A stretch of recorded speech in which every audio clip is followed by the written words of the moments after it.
अच्छा, एक काम कर देखिएगा कि आप रोज़ अपनी दुकान पर जाते हो, रोज़ अपने व्यापार पर जाते हो, रोज़ अपने कार्य पर जाते हो, रोज़ अपना काम करने जाते हो, और रोज़ जब आप व्यापार के लिए जाएं, कोई अपना काम करने के लिए जाएं, ये ऊपर के बक्से बंद पड़े हैं, खड़े होकर सुनिए पहले उसको।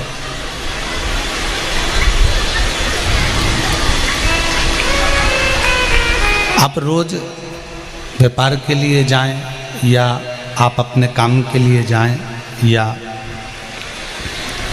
आप दुकान के लिए जाएं, जिस भी कार्य के लिए आप जा रहे हैं, जिस भी कार्य के लिए आप पहुंच रहे हैं, रोज आप जिस रास्ते से जाते हैं उस रास्ते से जाओ, मना नहीं है।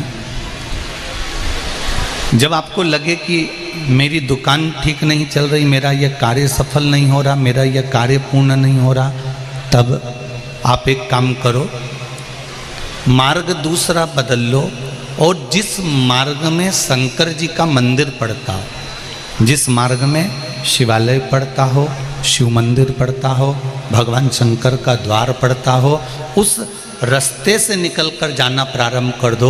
भगवान की केवल कृपा की दृष्टि पड़ना प्रारंभ हो जाएगी तो दुकान भी चलना प्रारंभ हो जाएगी। आप उसका मार्ग पकड़ लीजिए, आप उसका पथ पकड़ लीजिए, आप उस मार्ग पर चलना प्रारंभ कर दीजिए। जब आप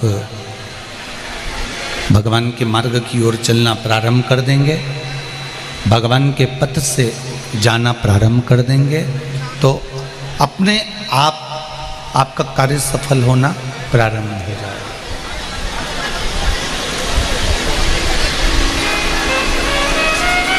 एक बार भगवान शिव की भक्ति का जो फल है,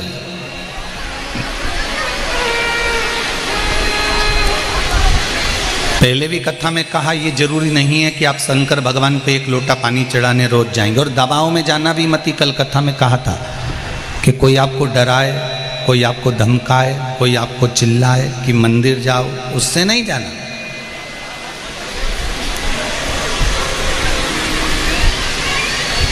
इतनी कथाओं में आप लोगों ने जितनी बार भी कथा सुनी होगी, जितने लोग आस्था चैनल पर सुन रहे हैं, फेसबुक यूट्यूब पर सुन रहे हैं, कभी हमने आपको ऐसा नहीं कहा होगा कि आप ये कार्य नहीं करोगे तो आपको ये कष्ट होगा।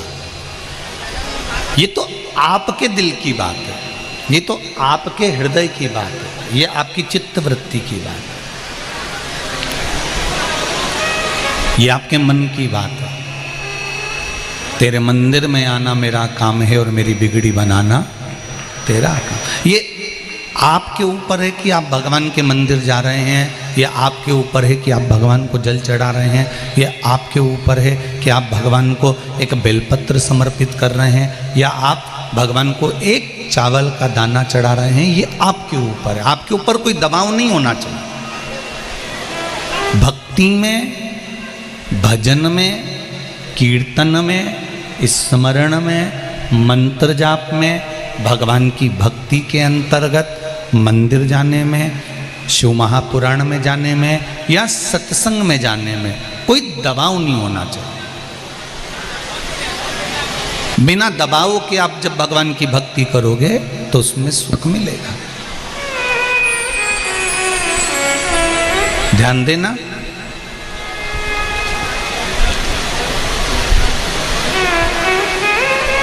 धन होगा, पैसा होगा, गले में सोने की चेन या मंगलसूत्र पड़ा होगा, तो चोर की नजर जरूर पड़ती है। आप सुंदर होंगे, बहुत सुंदर दिख रहे होंगे, तो लुच्चों की नजर जरूर पड़ती है। और यदि गले में सोने की चेन है, मंगलसूत्र है, धन है, तो चोर की दृष्टि पड़ गई। सुंदरता थी तो लुच्चों की दृष्टि पड़ गई, और अगर मुख में श्री शिवाय नमस्तुभ्यम है तो शिव की दृष्टि जरूर पड़ती है। यह निश्चित है।